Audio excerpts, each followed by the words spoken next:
Está no ar, abre aspas, o primeiro jornal multidigital do eixo SP-Rio. Abre aspas. Olá, muito bom dia para você, iniciando mais uma edição do Jornal Abre Aspas, edição essa que ocorre simultaneamente com o Facebook da SP-Rio+, junto com o Facebook do Jornal Vale. Um bom dia para você que nos acompanha nessa hora da manhã. Aqui comigo nos estúdios o jornalista José Guilherme Ferreira e o nosso comentarista doutor Sebastião Domingues. Bom dia para vocês. Bom dia, Rodrigo. Bom dia a todos. E uma manhã, finalmente, de um céu aberto, sol bonito aqui na nossa região. Você vai ver imagens ao vivo aqui da Cassiano Ricardo, em São José dos Campos. E daqui a pouco, já você acompanha como é que vai ficar o tempo para todo o Vale do Paraíba e também Serra da Mantiqueira e a região do Litoral Norte nesta quarta-feira. Nos destaques dessa edição, do dia 12 de dezembro de 2018, você confere. Polícia busca explicações sobre o ataque a tiros em Catedral de Campinas na tarde de ontem. Foram mais de 20 tiros disparados, 4 pessoas morreram e outras 2 pessoas seguem internadas. Datas de depósitos nas contas de ex-motorista do filho do presidente eleito coincidem com pagamentos na Assembleia Legislativa do Rio de Janeiro. O relatório da COAF aponta que o Flávio Bolsonaro teve movimentação, aponta que o assessor, o ex-assessor de Flávio Bolsonaro teve movimentação suspeita de R$1.200.000. Ministério Público começa a ouvir mulheres que acusam o médium João de Deus de abuso sexual. Prefeitura de São José dos Campos recorre à Justiça para retirar famílias na região do Banhado, cartão postal aqui da cidade. Após denúncias de fraude, a Câmara de São José sorteia aí uma nova comissão para investigar o vereador Maninho 100%. No esporte, o vôlei Taubaté encara hoje o Cruzeiro pela Superliga. Tem jogão hoje valendo aí uma possível... E aí o Taubaté vem embalado aí, com certeza vai lotar o estádio lá, o ginásio da Abaeté, logo mais à noite. Esses e outros destaques dentro de instantes.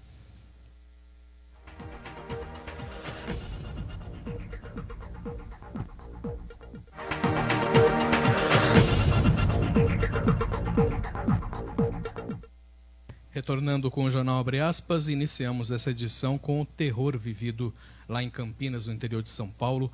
Um atirador matou 4 pessoas e se suicidou durante uma missa na Catedral de Campinas na tarde de ontem. Imagens do circuito interno de segurança da Catedral mostram o Euler Fernando Grandolfo, de 49 anos, abrindo fogo contra as pessoas. O delegado José Henrique Ventura disse que já foi apurado pela Polícia Civil que Euler chegou a fazer tratamento de depressão e a família temia que ele cometesse suicídio. O atirador morava com o pai, não trabalhava desde 2015 e tinha, de acordo com o pai, um perfil estranho. Você está vendo essas imagens aí da Catedral, imagens do circuito interno da Catedral, que no momento exato em que ocorre esse ataque, esse ataque terrorista é um terror, em termos aí dessa atitude aí, desse crime que ocorreu. Uma das vítimas estava a poucas fileiras atrás do assassino e viu tudo de perto. Levantou, se posicionou assim na frente do casal e começou assim a atirar a queima-roupa. Deu 2 tiros no casal. Depois desses 2 tiros, eu saí correndo, que a minha reação foi reação de fuga, eu e outras pessoas, mas eu ouvia que ele continuava atirando. A Polícia Militar afirma que agiu com rapidez porque estava com a segurança reforçada na região do comércio por conta das festas de Natal. Caso os policiais não estivessem tão próximos e não tivessem feito a ação como fizeram, com todo o cuidado, com certeza poderíamos ter mais vítimas, tendo em vista que ainda restou na posse do indivíduo cerca de 28 munições, fora os disparos que ele efetuou antes, inclusive fazendo a recarga de munição na arma. A catedral permaneceu interditada durante toda a tarde, para a realização da perícia. Os corpos das vítimas só foram retirados depois das 5 da tarde. Os bombeiros e o SAMU fizeram o atendimento aos 4 feridos, ainda no local. Foram 4 mortes, incluindo o suicídio também do cara, né, do homem, e mais 4 pessoas que ficaram feridas. Em seguida, essas pessoas foram encaminhadas aí a hospitais de Campinas. Apenas uma das vítimas teve alta até o começo da noite de ontem. Pelas redes sociais, o presidente Michel Temer publicou uma mensagem sobre a tragédia. Disse que está profundamente abalado, que está rezando pela recuperação dos feridos e apresentou condolências às famílias dos mortos. O presidente eleito Jair Bolsonaro também publicou mensagem de solidariedade às vítimas e disse que está acompanhando a apuração do crime. A gente vê esse tipo de coisa com frequência, infelizmente, nos Estados Unidos. A gente teve uma situação parecida com essa aqui no Brasil, mas é muito difícil e é algo gravíssimo, né? E a gente percebeu aí que o histórico desse rapaz, aí, desse homem, era de depressão, ele já tinha atitudes críticas contra a igreja, enfim, já falava que queria atirar nas pessoas, quer dizer, já dava sinais de que ele poderia ter esse estopim, né? Essa situação de grave, que como aconteceu. Quer dizer, a gente tem que perceber realmente tentar monitorar mais as pessoas, os nossos familiares, as pessoas que estão à nossa volta, né? Cuidar dessas pessoas que estão à nossa volta, né? Eles apresentam sinais, né? Eles nos passam sinais de que tem alguma coisa diferente, tem alguma coisa errada. Mas é difícil você conseguir avaliar quando é que vai ser ultrapassada essa fronteira, né? Apenas que o depressivo normalmente não age dessa forma, né? Isso é mais típico ou do esquizofrênico ou do paranoico, quer dizer, são outros tipos de alterações da mente humana, né? Mas eu tenho certeza que, com certeza, os noticiários, né, que mostram esse tipo de ação nos Estados Unidos acabam influenciando os doentes mentais por aqui também, né? Eu lembrei agora daquele caso que houve em São Paulo, no cinema, né, que o rapaz levantou no meio do filme e também fuzilou várias pessoas. Vamos torcer para que isso seja um fato isolado, que provavelmente é, né? E a Polícia Federal fez ontem uma operação para apurar a suposta compra de apoio político à candidatura de Aécio Neves, do PSDB, à presidência da República em 2014. A Polícia Federal recolheu documentos e arquivos digitais em endereços do senador e da irmã dele, a Andréa Neves, em Belo Horizonte e no Rio de Janeiro. Na capital mineira, os policiais saíram da casa do Aécio com um malote com documentos. A PF afirma que existem indicativos verossímeis aí a respeito da compra do apoio político por parte do senador Aécio Neves, de diversos partidos e candidatos para a campanha presidencial do PSDB nas eleições de 2014 e que, abre aspas, existem fundadas razões de autoria ou participação dos investigados numa associação criminosa liderada pelo senador Aécio Neves, fecha aspas. A Procuradora-Geral da República, Raquel Dodge, entendeu que há relação espúria e duradoura entre Aécio e a JF e suspeitas de propina de 128 milhões de reais. Os mandados foram autorizados pelo ministro Marco Aurélio Mello, do Supremo Tribunal. Marco Aurélio também autorizou buscas em endereços do presidente nacional do Partido Solidariedade, o deputado federal Paulinho da Força, em São Paulo. A suspeita no caso do Paulinho é de que o partido tenha recebido, por intermédio dele, 15 milhões de reais para apoiar Aécio em 2014. A assessoria de Paulinho da Força afirmou que a delação da JBS foi desmoralizada publicamente e que a acusação de compra de apoio do Solidariedade para a candidatura à presidência de Aécio beira o ridículo, porque o partido sempre o apoiou. O que é estranho nessa história é fazer busca e apreensão depois de tanto tempo, né? Será que vão encontrar alguma coisa ainda? Quer dizer, se encontrar, aí passa a ser burrice já, né? E pela tarde, Aécio Neves deu uma declaração na imprensa negando a suspeita de ter comprado apoio de partidos à sua campanha presidencial. Vamos ouvi-lo. Não há absolutamente nenhuma ilicitude. Esses valores aí colocados são os valores depositados nas contas de campanha eleitoral, tanto do PSDB quanto dos partidos que nos apoiaram. E certamente vão encontrar outros recursos depositados também na conta daqueles partidos que foram nossos adversários na campanha eleitoral. Criminalizar a doação, que era legal, repito, é um desserviço à verdade e à justiça. Eis a questão. A PF não usa meias palavras. Ela diz com todas as letras que o tucano Aécio Neves liderou uma organização criminosa cujo objetivo principal era reforçar o caixa de campanha em 2014. Estaria em jogo uma propina pesada de 128 milhões da JBS de Joesley Batista, contando também com algumas mesadas, isso mesmo, mesadas de 50 mil. Aécio Neves, como já vimos, nega todas essas irregularidades, diz que as doações foram todas legais e que o Joesley tenta manter sua incrível imunidade penal. Porque também não é flor que se cheire, né? A operação de ontem vem tarde. Como já disse aqui o doutor Sebastião, você acha que a PF vai encontrar a essa altura do campeonato alguma prova, algum documento muito importante que estejam ainda nas mãos desses políticos e acusados? A PF queria ainda prisão domiciliar para Aécio e de outros deputados e até a suspensão do exercício do mandato. Mas a Procuradoria-Geral da República não viu necessidade. Assim, mais uma vez, a imagem que se passa é de que Aécio tem tratamento diferenciado, seja isso verdade ou não. A pressão policial sobre Aécio fomenta uma outra pressão política, essa dentro do partido. Na Câmara, há deputados que querem a abertura de processo para expulsá-lo. O ex-presidente do PSDB, Tasso Gereissati, diz que Aécio já prejudicou muito o partido. O que mais esperam, então, os tucanos para punir Aécio Neves? Eis a questão, né? A análise do relatório do COAF revela que a maior parte dos depósitos em espécie na conta do ex-motorista de Flávio Bolsonaro coincidem com as datas de pagamento na Assembleia Legislativa do Rio de Janeiro.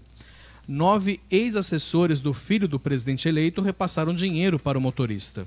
Uma das filhas do assessor, Fabrício José Carlos de Queiroz, que é a Evelyn Melo de Queiroz, continua contratada do gabinete do deputado estadual e senador eleito Flávio Bolsonaro do PSL.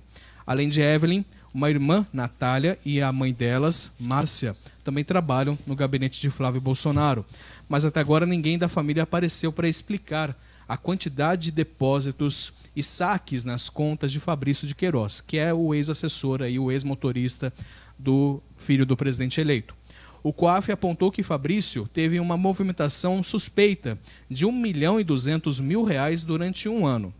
O Jornal Nacional fez um cruzamento das datas, dos depósitos feitos no dinheiro das contas desse ex-assessor com os dias do pagamento dos salários da Alerj entre janeiro de 2016 e janeiro de 2017, durante um ano, e encontrou essa coincidência. Em praticamente todos os meses, a maior parte do dinheiro entra na conta de Fabrício no mesmo dia ou poucos dias depois dos servidores receberem os seus salários. O levantamento do COAF mostra que as movimentações financeiras na conta de Fabrício Queiroz, há 9 pessoas que foram ou são funcionários da Assembleia Legislativa do Rio. O relatório levanta a possibilidade de que os saques e os depósitos tenham sido feitos para ocultar a origem ou o destino final do dinheiro que passava todos os meses pela conta de Fabrício. Investigadores dizem que a quebra do sigilo bancário dos envolvidos poderia ajudar a esclarecer essas dúvidas. A investigação está com o Ministério Público Estadual e corre em segredo. A assessoria do senador eleito Flávio Bolsonaro declarou que ele não é investigado, que está à disposição para prestar os esclarecimentos às autoridades e que ele é o principal interessado em que tudo se esclareça o quanto antes. História meio esquisita. Agora, a bem da verdade é o seguinte, o COAF fala assim em movimentação de 1.200.000, mas quando ele fala movimentação, ele quer dizer que entre créditos e débitos, quer dizer, não é que entrou 1.200.000 na conta do indivíduo. Movimentou entre entrada e saída 1.200.000. Mas hoje eu ouvi uma sugestão de um outro radialista dizendo o seguinte, né, que precisaria ser feito esse pente fino nas assembleias legislativas de todo o país, né, e provavelmente nas câmaras municipais também, né, porque quem ouve os bastidores sabe que essa é uma prática corrente, né, inclusive aqui em São José. Essa prática dos pedágios, né? Dos pedágios. Aqui em São José tem um questionamento sendo levantado sobre isso, né, nesse exato momento. O Ministério Público começou a ouvir ontem mulheres que acusam o médium João de Deus de abuso sexual. Uma mulher prestou depoimento em Goiânia por mais de 3 horas. Ela denunciou João de Deus por abuso. Outras 6 vítimas também foram à delegacia para depor contra o médium. Em apenas um dia, o Ministério Público de Goiás recebeu mais de 200 contatos de mulheres que se sentiram abusadas sexualmente quando estiveram na casa Dom Inácio, em Abadiânia, onde João de Deus faz as suas consultas e também os tratamentos espirituais. Outras vítimas estão sendo ouvidas nas cidades onde moram e os relatos serão encaminhados para Goiânia, onde as investigações estão sendo concentradas. Os Ministérios Públicos do Paraná, Mato Grosso, Minas Gerais, Distrito Federal e São Paulo também já foram procurados por vítimas. O conteúdo deles também serão sigilosos, nenhum dado será identificado, ou para que as vítimas se sintam também seguras e amparadas pelo Ministério Público de todo o Brasil. Isso é importante ficar claro para que elas tenham essa confiança no nosso sistema de justiça. A defesa do médium João de Deus diz que ele nega todas as acusações e que está à disposição das autoridades.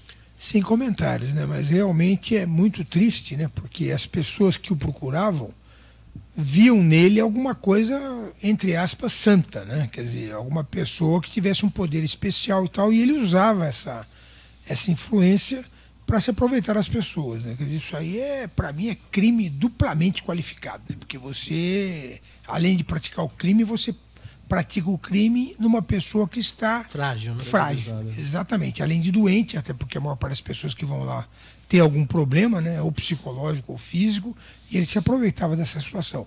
Importante que essas denúncias venham a público, né? Porque para fortalecer as mulheres que em qualquer situação se sintam intimidadas a virem a público e fazerem a denúncia, né? E virem a público de maneira, quem sabe, mais ligado aos fatos, né? Porque mais próximo, é, né? Mais próximo dos fatos, né? Porque por toda essa circunstância da pessoa envolvida, que é um médium famoso, né? Muitas delas se retraíam. Sim. E nem enxergavam que poderia ser um abuso, né? Que poderia ser um abuso. Eu achei muito boa a chamada de uma dessas moças, que disse textualmente o seguinte: quem tem que ter vergonha é ele, não sou eu. Foi a holandesa. Foi a né? holandesa, né? É isso. Só para constar, começou no programa do Bial lá, né? No Conversa do Bial, na TV Globo, que teve início aí essas várias denúncias com a holandesa. E depois também teve uma brasileira também que deu as caras também e acabou testemunhando. E agora não param de aparecer, né?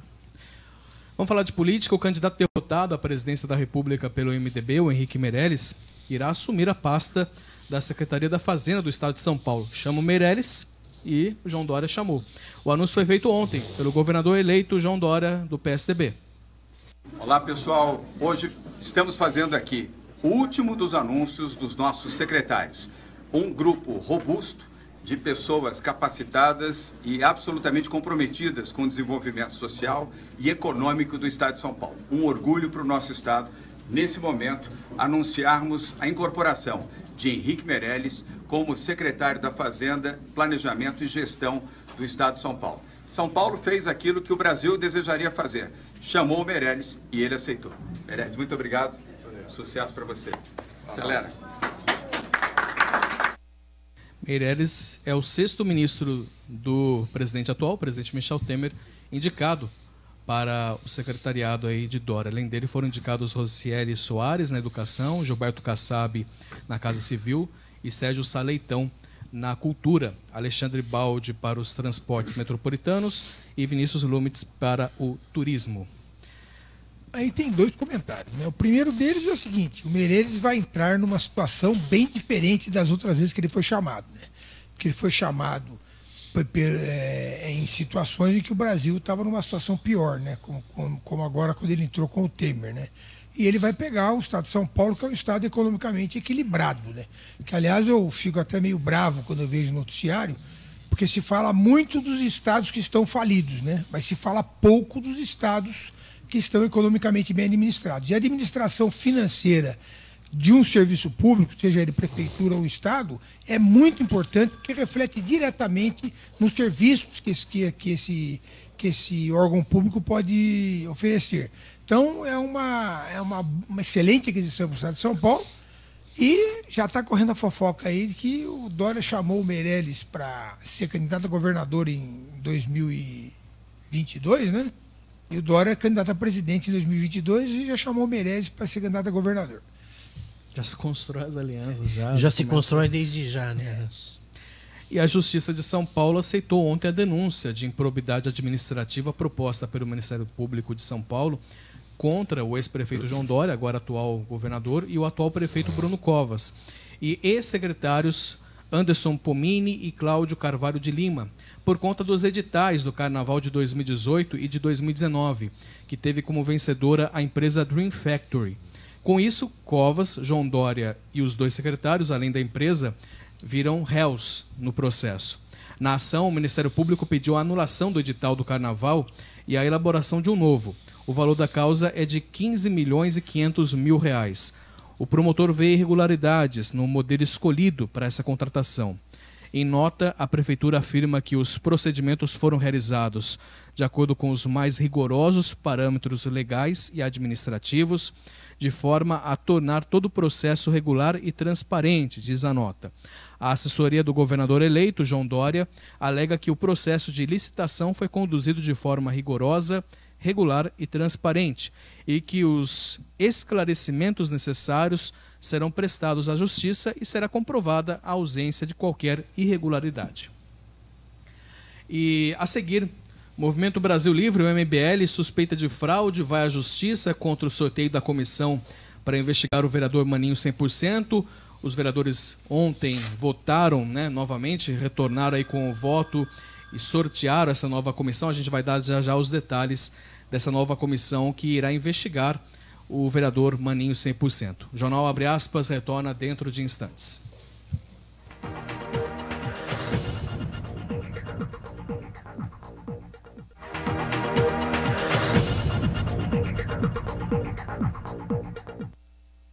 Retornando com o Jornal Abre Aspas, e você pode interagir conosco, você é convidado a interagir conosco nessa manhã, deixando aí nos comentários das transmissões do Facebook da SP Rio Mais e também no Facebook do Jornal O Vale. Agradecer então a você que já está conosco na sintonia e lembrando também que esse conteúdo, a transmissão ao vivo, você também acompanha pelo nosso portal spriomais.com.br. Vamos conferir como é que vai ficar o tempo, a previsão do tempo para toda a nossa região com a Cristiane Nascimento. Bom dia, Cristiane. Bom dia, Rodrigo Fernando. O dia começou com predomínio de céu claro e temperatura mínima de 19 graus na cidade de São Paulo. Permanece a atuação de um sistema de alta pressão, garantindo assim um tempo estável na maior parte das regiões. Nesta quarta-feira, o céu estará claro a parcialmente nublado e não há previsão de chuva ao longo de todo o período, com exceção da região da Serra da Mantiqueira, que poderá ter chuva fraca a moderada no final da tarde. As temperaturas permanecerão estáveis, com máxima de 35 graus no litoral norte e 33 graus na capital paulista, Alto Tietê, Vale do Paraíba e Serra da Mantiqueira. Cristiane Nascimento do Tempo Vale para o Jornal Abre Aspas. Obrigado, Cristiane. Haja calor, hein?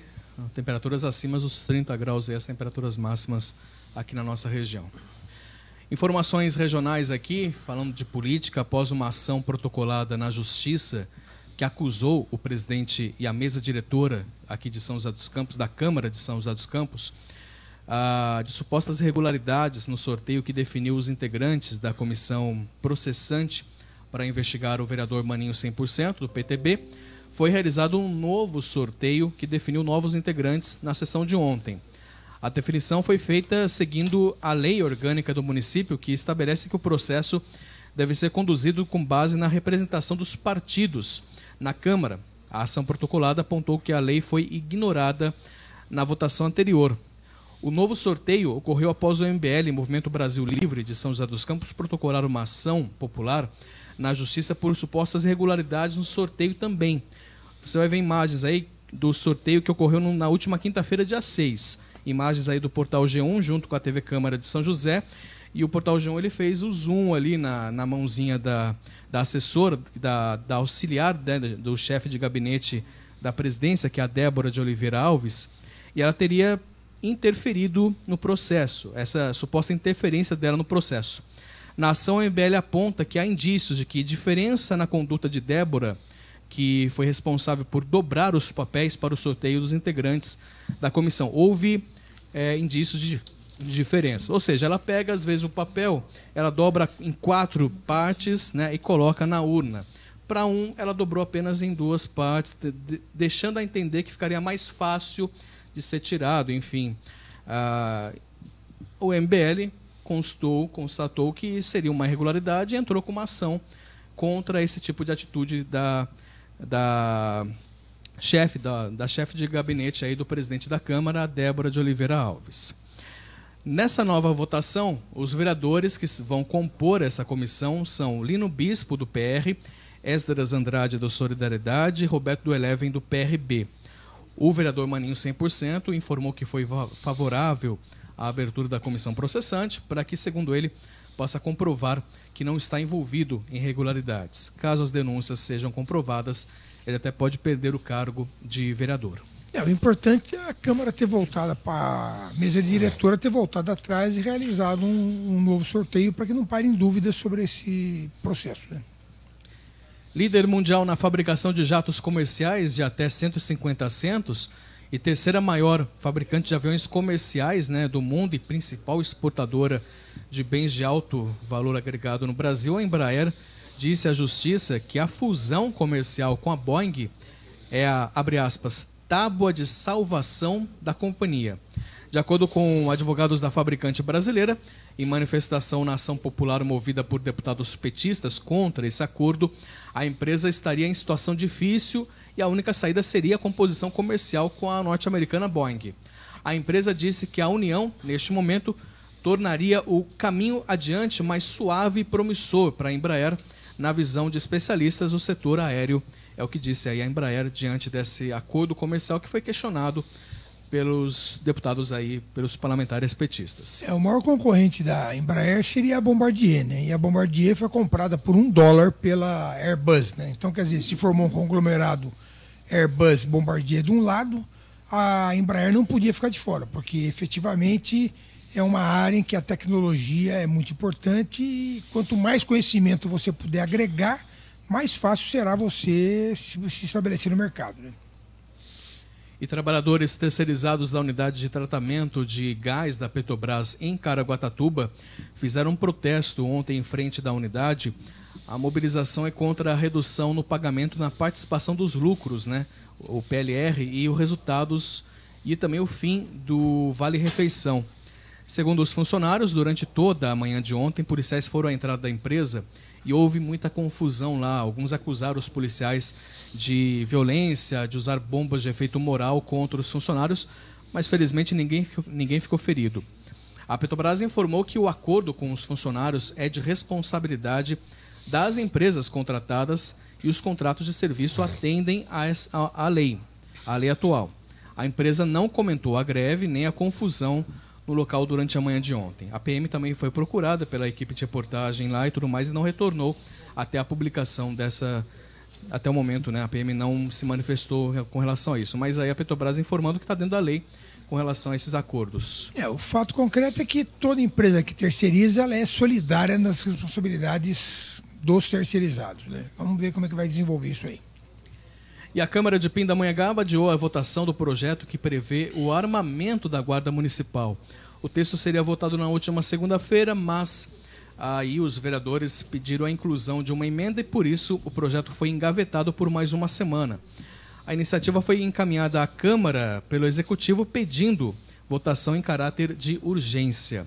O texto prevê a mudança no perfil dos guardas, o que permitiria um trabalho ostensivo na segurança pública, inclusive aí com parcerias com a Polícia Militar. Para isso, os guardas seriam armados. De acordo com a gestão, a Guarda conta hoje com 120 profissionais. Pelo plano da Prefeitura de Pinda, apenas parte do efetivo teria acesso a essas armas. Os profissionais seriam separados em grupos, um voltado para o patrimônio, permanecendo em prédios públicos, e outro em ronda ostensiva, que receberia aí treinamento para uso dessas armas. O texto entrou na casa em setembro deste ano como um projeto do Executivo Municipal que pedia votação em caráter de urgência. No argumento, a gestão alegou que a mudança seria para o reforço da segurança e para garantir investimentos do governo federal disponíveis para o novo modelo de guarda. O projeto, no entanto, só entrou na pauta na última segunda-feira e, como a gente disse, acabou sendo colocado aí adiado, que possivelmente a previsão é que ele seja votado na próxima segunda-feira, dia 17, que é a última sessão da Câmara de Pinda do ano. Existe uma tendência em vários países de terem as suas próprias guardas municipais, que não seriam guardas, seriam polícias municipais, né? Quer dizer, eu acho que quanto mais integrar todo mundo, melhor. Mas é uma mudança radical da postura ou do objetivo da guarda municipal, né? Que passa a ter efetivamente ação de polícia, né? E a Prefeitura de São José dos Campos ingressou com uma ação civil pública na Justiça para retirar as famílias que vivem na comunidade Jardim Nova Esperança, na região ali do Banhado, que é um cartão postal da cidade. O documento foi protocolado na última sexta-feira e obtido com exclusividade pelo jornal O Vale. O governo do prefeito Felício Ramute pede que os moradores desocupem definitivamente a área que conta com famílias desde 1930. Essa área já está ocupada desde 1930.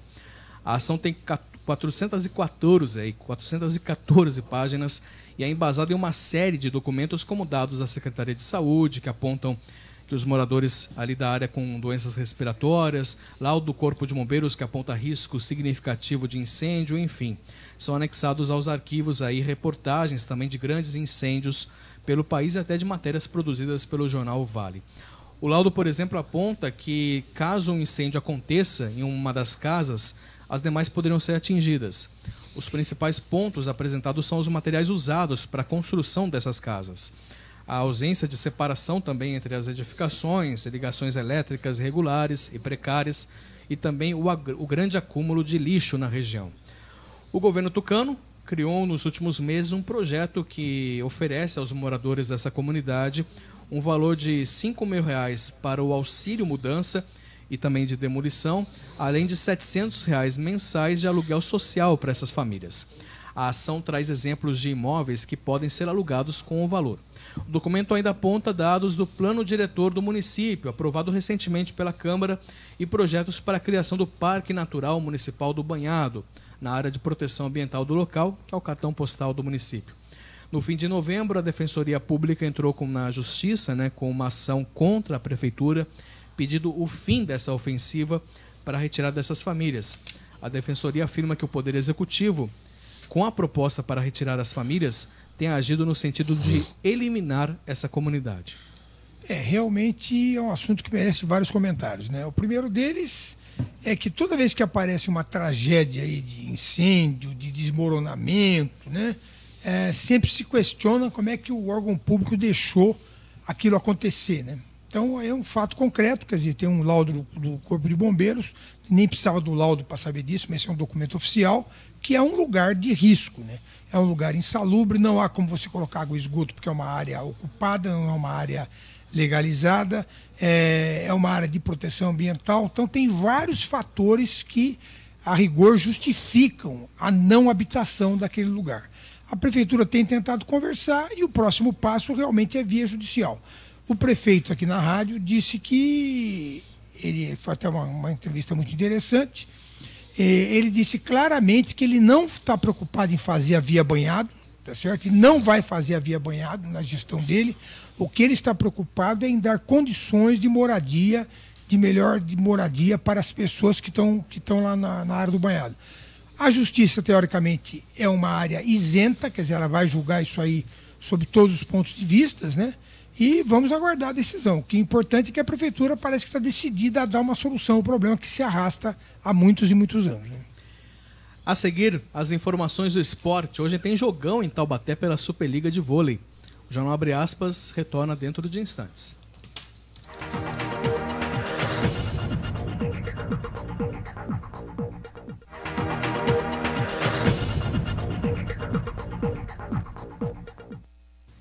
Retornando com o Jornal Abre Aspas e continuando aqui com as informações regionais, a atividade delegada em São José dos Campos vai ter redução de orçamento para o ano que vem.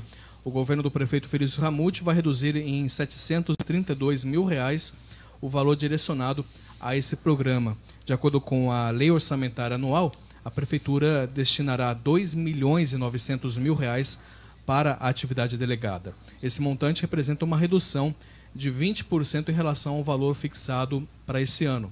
No entanto, entre janeiro e novembro desse ano, a gestão tucana investiu apenas R$ 1.827.000 no programa. De acordo com a Secretaria de Proteção ao Cidadão, o investimento é feito para atender à demanda. A pasta informou ainda que o planejamento é feito quinzenalmente, em conjunto com a Polícia Militar, de acordo com as necessidades operacionais. No final de ano, o patrulhamento deve passar de 40 para 140 policiais. E a Fundação Cultural Cassiano Ricardo reabre neste sábado, agora dia 15, em São Francisco Xavier, a Casa de Cultura Júlio Neme, que foi destruída em julho do ano passado após uma ação de criminosos. O presidente da Fundação, Aldo Zonzini, ele disse que as atividades culturais vinham sendo feitas em outros locais do distrito, mas que agora, com a reabertura, a programação volta para essa Casa de Cultura. A programação de abertura vai ser na Praça Cônego Manzin, em frente à Casa de Cultura, e começa com a apresentação de uma banda, da Banda de Santana, às 10 horas da manhã. E a entrada é gratuita, então, portanto, vá prestigiar. Uma boa notícia aí, restaurando a cultura lá na região. As casas de cultura são uma ação muito boa, porque vai no povo, Não é o povo que vem a você, você que vai no povo, muito importante. Mudando um pouco de assunto, nós vamos falar de esportes e vamos com os detalhes aí dos destaques do esporte nessa manhã com o Douglas Cruz. Ô Douglas, muito bom dia. Bom dia, Rodrigo, bom dia você que acompanha o jornal Abre Aspas. Hoje tem final de Copa Sul-Americana e ontem saíram os primeiros classificados para as oitavas de final da Liga dos Campeões. Se liga aí. Atlético Paranaense e Júnior Barranquilla decidem hoje quem será o campeão da Copa Sul-Americana. O jogo vai acontecer na Arena da Baixada às 9h45 da noite. O jogo de ida lá na Colômbia terminou empatado em 1-1. Como na Copa Sul-Americana, só na final não tem aquela regra do gol de vantagem fora de casa. Se o jogo terminar empatado em qualquer placar, o jogo vai para a prorrogação e se mantiver um empate para os pênaltis. O Júnior Barranquilla tem como destaque a volta do seu principal atacante, Théo Gutierrez. Ele é considerado um dos principais atacantes aqui da América do Sul, tem um grande futebol e pode trazer muito perigo para o Atlético Paranaense. Já o Atlético Paranaense tem Pablo, o seu centroavante, como dúvida devido a umas dores aí na coxa. Portanto, não se sabe se Pablo vai ou não atuar contra o Júnior Barranquilla. Já Bruno Nazário e Guilherme são certezas que não devem ir para o jogo. Então a expectativa é de estádio cheio. Vamos ver aí quem vai ser o grande campeão da Copa Sul-Americana deste ano, que tem um prêmio bem alto em dinheiro e também classifica para a Libertadores 2019. E ontem nós tivemos lá na Europa o fim da fase de grupo da Liga dos Campeões.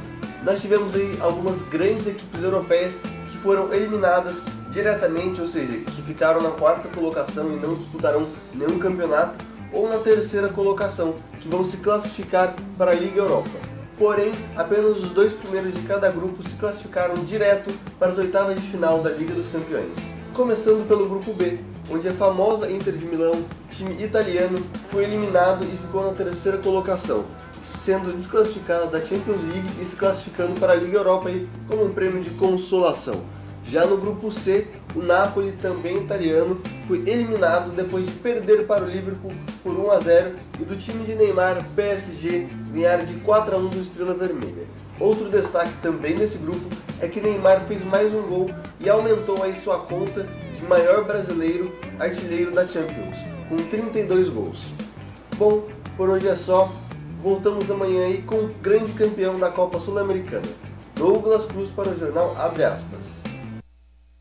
Obrigado, Douglas. Nos destaques regionais, hoje tem jogão de vôlei aqui na região. A partir das 8 horas da noite, o Júnior Ginásio do Abaeté, o vôlei Taubaté tem mais um duro desafio aí pela frente, pela primeira fase da Superliga Nacional, ao receber o atual campeão Cruzeiro. O time da região, comandado pelo técnico argentino Daniel Castellani, está em terceiro lugar na classificação, uma posição acima dos mineiros, e tenta subir ainda mais para encostar na liderança do torneio. No último sábado, os taubatianos derrubaram o SESI fora de casa com vitória incontestável por 3-1, acabando aí com a última equipe invicta do campeonato. Agora, com 17 pontos em 7 partidas, tem um a mais do que o Cruzeiro, que tem campanha parecida, com 6 vitórias e 1 derrota. Além de ser um confronto direto aí, né, pela terceira colocação, um triunfo do Taubaté, logo mais à noite, né, pode até colocar a equipe da região em segundo lugar, já que o SESI, atual segundo colocado, visita o líder SESC no Rio de Janeiro um pouco mais cedo, às 7h30 da noite. Então, portanto, independente, né, do resultado da outra partida, uma vitória taubatiana logo mais encurtaria aí, de qualquer maneira, a diferença para a liderança do torneio, e o clássico dessa noite ganha ainda mais importância. O clássico acontece às 8 horas lá no ginásio do Abaeté, em Taubaté. E falando de Taubaté, com passagens aí por grandes clubes, né, o lateral esquerdo Danilo Tarraxa, ele foi anunciado como reforço do Taubaté para disputar a Série A2 do Campeonato Paulista de 2019. A gente está falando do futebol.